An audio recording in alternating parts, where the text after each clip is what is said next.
नमस्कार दोस्तों, मैं यूट्यूब चैनल पीसीजी क्लासेस में आपका स्वागत है। दोस्तों, आज के इस वीडियो में सभी प्रतियोगी परीक्षाओं में पूछे जाने वाले अति महत्वपूर्ण प्रश्नों की श्रृंखलाओं को हल करेंगे और जिसमें 30 क्वेश्चन आपको हल कराया जाएगा। तो मित्रों, वीडियो को ज़्यादा से ज़्यादा मात्रा में लाइक करिए, शेयर कर दीजिएगा। चैनल पर पहली बार आए हैं तो चैनल को सब्सक्राइब कर लीजिएगा, जिससे कि आने वाले अगले वीडियो का नोटिफिकेशन आपको पहले मिलता रहे। तो दोस्तों, आइए हम सब देखते हैं। कुछ स्लोगन है, कहना चाहता हूँ कि कुछ कर गुजरने के लिए, कुछ कर गुजरने के लिए मौसम नहीं मन चाहिए। कुछ कर गुजरने के लिए मौसम नहीं मन चाहिए, रास्ते तो अपने आप बन जाएंगे, बस हौसलों का धन चाहिए। तो आइए दोस्तों, हम लोग देखते हैं, नेक्स्ट प्रश्न की तरफ चलते हैं, जो सभी गवर्नमेंट परीक्षाओं के लिए अति महत्वपूर्ण प्रश्न हैं। तो हम सभी उसको देखते हैं। तो जैसा पहला क्वेश्चन है कि दादा साहेब पुरस्कार किस क्षेत्र में दिया जाता है। दादा साहब फाल्के जो पुरस्कार है वह सिनेमा जगत में दिया जाता है। किस क्षेत्र में दिया जाता है? तो सिनेमा जगत में दिया जाता है। इसके बाद नेक्स्ट क्वेश्चन है, दूसरा क्वेश्चन है, सिख धर्म के संस्थापक कौन थे। सिख धर्म के संस्थापक कौन थे? तो सिख धर्म के जो संस्थापक थे वह गुरु नानक थे। कौन थे? गुरु नानक थे।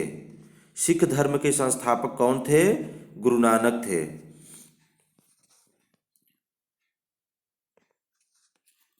नेक्स्ट है, भारतीय राष्ट्रीय ध्वज, भारतीय राष्ट्रीय ध्वज की जो लंबाई और चौड़ाई का अनुपात क्या है? तो भारतीय राष्ट्रीय ध्वज की जो लंबाई और चौड़ाई का अनुपात है वह 3.2 है। कितना होता है? 3.2 होता है। इसको याद कर लीजिएगा, यह सभी परीक्षाओं में पूछे गए हुए हैं और ये आते भी हैं सभी एग्जाम्स में। तो नेक्स्ट क्वेश्चन देखते हैं, स्थानीय शासन की सबसे निचली इकाई कौन सी है। स्थानीय शासन, स्थानीय का मतलब यह होता है जहां हम आप रहते हैं उस शासन की सबसे निचली यानी सबसे नीचे की इकाई कौन सी होती है। तो आप सभी जानते हैं कि सबसे नीचे की इकाई जो होती है वह ग्राम पंचायत होती है। क्या होता है दोस्तों? ग्राम पंचायत। यानी स्थानीय शासन की सबसे निचली इकाई जो होती है वह ग्राम पंचायत होता है। नेक्स्ट है कि प्रसिद्ध नृत्य कथकली किस राज्य से संबंधित है। तो आप सभी जानते हैं कि कथकली जो है एक नृत्य है वह केरल राज्य से संबंधित है। किस राज्य से संबंधित है? केरल से। यानी प्रसिद्ध नृत्य कृत कथकली किस राज्य से संबंधित है? तो यह केरल राज्य से संबंधित है। यह बहुत बार परीक्षाओं में पूछा जाता है। नेक्स्ट क्वेश्चन देखते हैं हम लोग, गोल गुंबज कहाँ स्थित है। गोल गुंबज कहाँ स्थित है? तो आप सभी जानते हैं कि गोल गुंबज यह बीजापुर में स्थित है। कहाँ स्थित है? बीजापुर में स्थित है। नेक्स्ट है, लघु गणक तालिकाओं का आविष्कार किसने किया। तो लघु गणक तालिकाओं का आविष्कार जॉन नेपियर ने किया था। कौन किया था? जॉन नेपियर ने किया था। नेक्स्ट 8वां क्वेश्चन देखते हैं, किस अंग के खराब होने से पीलिया रोग होता है। किस अंग के खराब होने से पीलिया रोग होता है। तो दोस्तों, लीवर अंग के खराब होने से पीलिया रोग होता है। यानी हमारे अंदर जो लीवर होता है, अगर लीवर खराब हो जाता है तो उससे पीलिया रोग हो जाता है। इसे जॉन्डिस कहते हैं। क्या कहते हैं? जॉन्डिस कहा जाता है। पीलिया को इंग्लिश में जॉन्डिस कहते हैं। और यह किसको खराब होने से होता है? तो लीवर के खराब होने से पीलिया रोग हो जाता है। नेक्स्ट है 9वां क्वेश्चन, भारत का पहला परमाणु ऊर्जा केंद्र कहाँ स्थापित किया गया था। ये बहुत ही इम्पोर्टेंट है, वेरी वेरी इम्पोर्टेंट। भारत का पहला परमाणु ऊर्जा केंद्र तारापुर महाराष्ट्र में स्थापित किया गया था। कहाँ स्थापित किया गया था? तो तारापुर महाराष्ट्र में, यानी भारत का पहला परमाणु ऊर्जा केंद्र तारापुर महाराष्ट्र में स्थापित किया गया था। नेक्स्ट क्वेश्चन 10वां नंबर है, भारत संविधान में कितने मौलिक अधिकारों का उल्लेख किया गया है? तो दोस्तों, जैसा हम आप सभी को बताए भी हैं पहले कि भारतीय संविधान में कुल 6 मौलिक अधिकार हैं। कितने अधिकार हैं? 6। इसी को मूल अधिकार भी कहते हैं। ठीक है, तो भारतीय संविधान में कितने मूल अधिकार हैं? तो 6 मौलिक अधिकार हैं, या इसी को मूल अधिकार के नाम से भी जाना जाता है। नेक्स्ट क्वेश्चन है, किस अनुच्छेद को निलंबित नहीं किया जा सकता है आपातकाल के दौरान भी? यानी कि नेक्स्ट 11वां जो क्वेश्चन है, किस अनुच्छेद को निलंबित नहीं किया जा सकता है आपातकाल के समय? तो दोस्तों, इसका जो आंसर होगा वह आर्टिकल 21 के तहत, आर्टिकल 21 यानी अनुच्छेद 21 और 21 को इसको हटाया नहीं जा सकता है आपातकाल के दौरान। नेक्स्ट क्वेश्चन है, भारत का पहला वायसराय कौन था?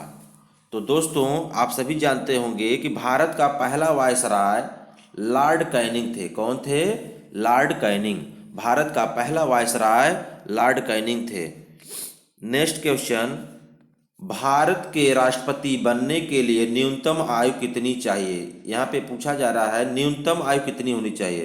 तो दोस्तों, राष्ट्रपति बनने के लिए न्यूनतम आयु 35 वर्ष होनी चाहिए।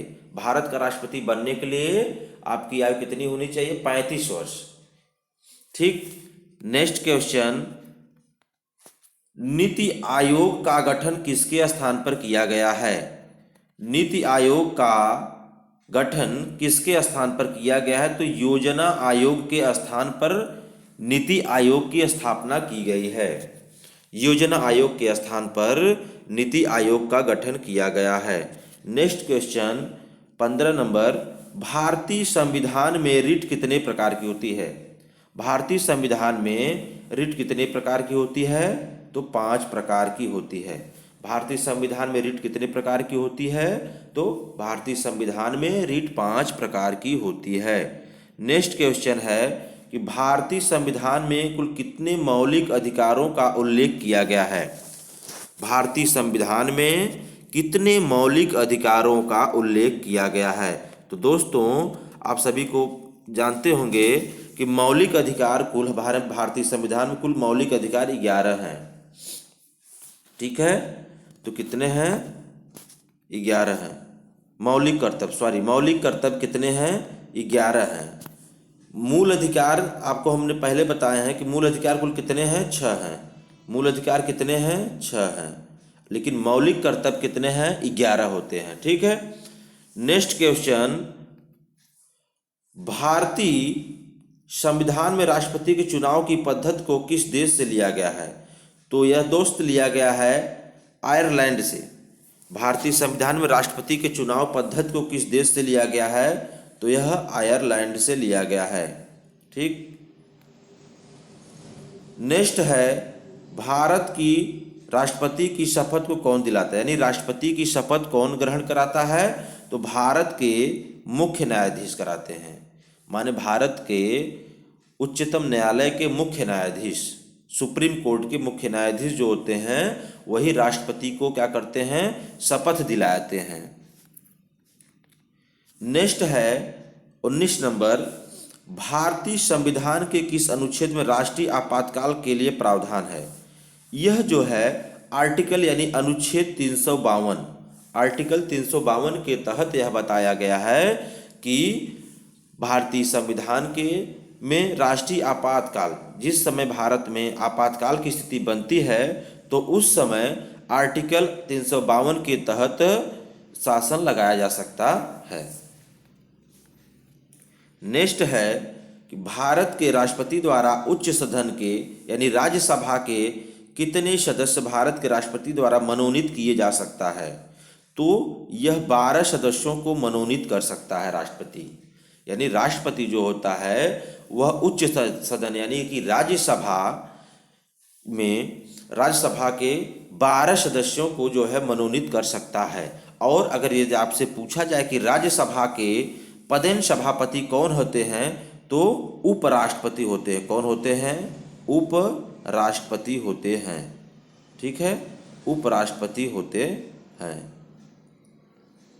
यानी कि राज्यसभा के पदेन सभापति कौन होते हैं? तो उपराष्ट्रपति होते हैं। और राष्ट्रपति राज्यसभा में कुल 12 सदस्यों को मनोनीत कर सकता है, जबकि लोकसभा में अगर बात किया जाए तो 2 सदस्यों को मनोनीत कर सकता है। कितने सदस्यों को? 2। यानी निम्न सदन में 2 और उच्च सदन में 12 सदस्यों को राष्ट्रपति जो है उसके सदस्य को मनोनीत कर सकता है। नेक्स्ट क्वेश्चन है कि भारत का मिनी कॉन्स्टिट्यूशन किस संशोधन के रूप में जाना जाता है? तो यह आर्टिकल जो है 42वां अनुच्छेद माना जाता है, यानी कि 42वां अनुच्छेद। ठीक है, नेक्स्ट क्वेश्चन देखते हैं।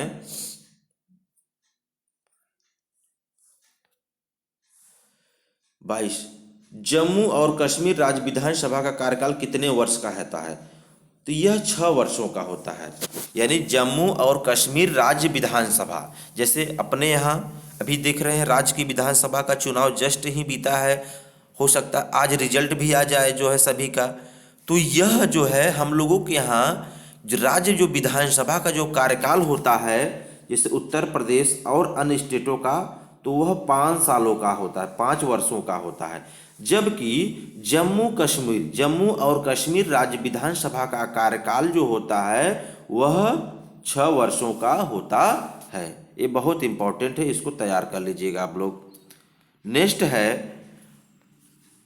अखिल भारतीय सेवाओं के लिए नियुक्तियां किसके द्वारा की जाती हैं? अखिल भारतीय, इसका तात्पर्य होता है कि ऑल इंडिया लेवल पर जो अखिल भारतीय, जैसे IAS IPS होते हैं, तो इनकी जो नियुक्तियां होती हैं, जो बड़े बड़े पदों पर बैठे हुए हैं ऑल इंडिया लेवल पर, भारतीय सेवाओं में सेवा दे रहे हैं, तो वह जो है नियुक्तियां जो होती हैं वह प्रेसिडेंट यानी कि राष्ट्रपति के द्वारा की जाती हैं। किसके द्वारा?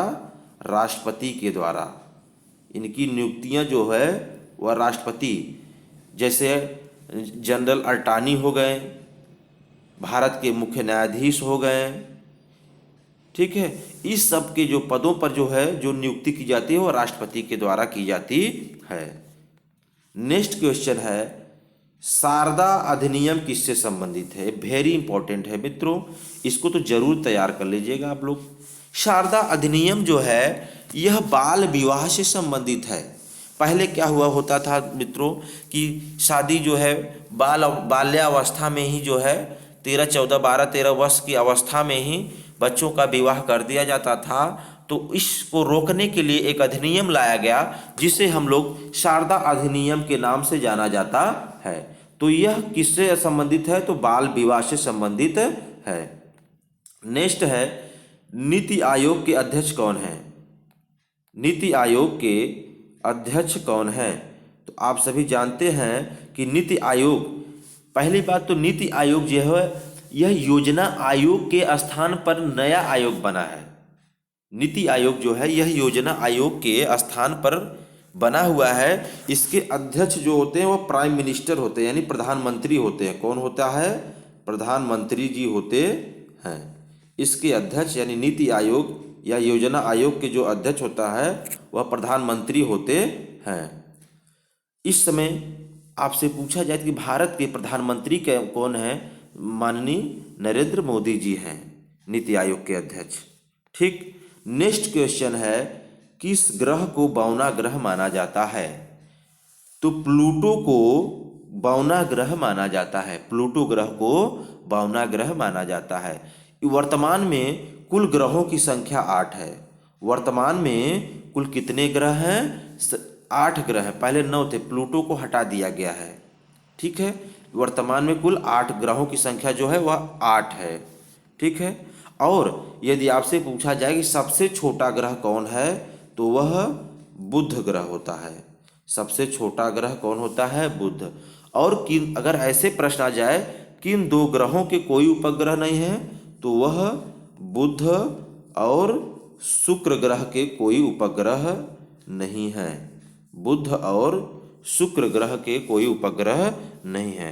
तो दोस्तों सबसे बौना ग्रह यानी सबसे छोटा ग्रह प्लूटो को माना जाता है। नेक्स्ट क्वेश्चन है, चीन सागर उष्णकटिबंधीय चक्रवातों का नाम क्या है? क्या नाम है? तो टाइफून। चीन सागर उष्णकटिबंधीय चक्रवातों का नाम क्या है? तो वहाँ नाम क्या है भाई? टाइफून है। ठीक है, चलिए नेक्स्ट क्वेश्चन देखते हैं कि हिमालय किसका उदाहरण है? हिमालय किसका उदाहरण है? तो वलित पर्वत का उदाहरण है। बहुत बार परीक्षाओं में पूछा गया है, इसको आप लोग जरूर तैयार कर लीजिएगा। हिमालय किसका उदाहरण है? वलित पर्वत का उदाहरण है। नेक्स्ट क्वेश्चन देखते हैं कि भारत में सबसे बड़ी सिंचाई नहर है। भारत में सबसे बड़ी सिंचाई नहर कौन सी है? तो इंदिरा गांधी नहर। कौन सी नहर है? इंदिरा गांधी नहर है। भारत में सबसे बड़ी सिंचाई नहर है इंदिरा गांधी नहर। और नेक्स्ट क्वेश्चन है कि भारत में सर्वोच्च नागरिक पुरस्कार कौन सा है? तो भारत में सर्वोच्च नागरिक पुरस्कार भारत रत्न है। भारत में सर्वोच्च नागरिक पुरस्कार यदि दिया जाता है तो वह कौन सा है? भारत रत्न है। इसका आकार जो होता है वह पीपल के पत्ते जैसा होता है। कैसा होता है? पीपल के पत्ते जैसा होता है। तो दोस्तों कैसा लगा आपको ये वीडियो? ये 30 प्रश्न जो है आपके लिए बहुत ही इम्पोर्टेंट थे। तो दोस्तों इसको आप लोग जरूर से ज़्यादा मात्रा में इसको देखिए, इसको तैयार कर लीजिए। ये सभी 30 के 30 प्रश्न बहुत ही महत्वपूर्ण हैं, जो सभी प्रश्न पत्रों में पूछे जाते हैं। जितने भी प्रतियोगी परीक्षाएं हैं इसमें से 1-2 प्रश्न बचना तय है। तो आप लोग देर न करते हुए इस वीडियो को ज़्यादा से ज़्यादा मात्रा में देखिए, शेयर करिए, लाइक करिए और सब्सक्राइब जरूर कर दीजिएगा दोस्तों, ताकि जो है आने वाला अगला वीडियो का जो नोटिफिकेशन हो आपको सबसे पहले मिलता रहे। तो दोस्तों ठीक है, आप लोग जरूर देखिए। बहुत बहुत धन्यवाद आपका। जय हिंद, जय भारत।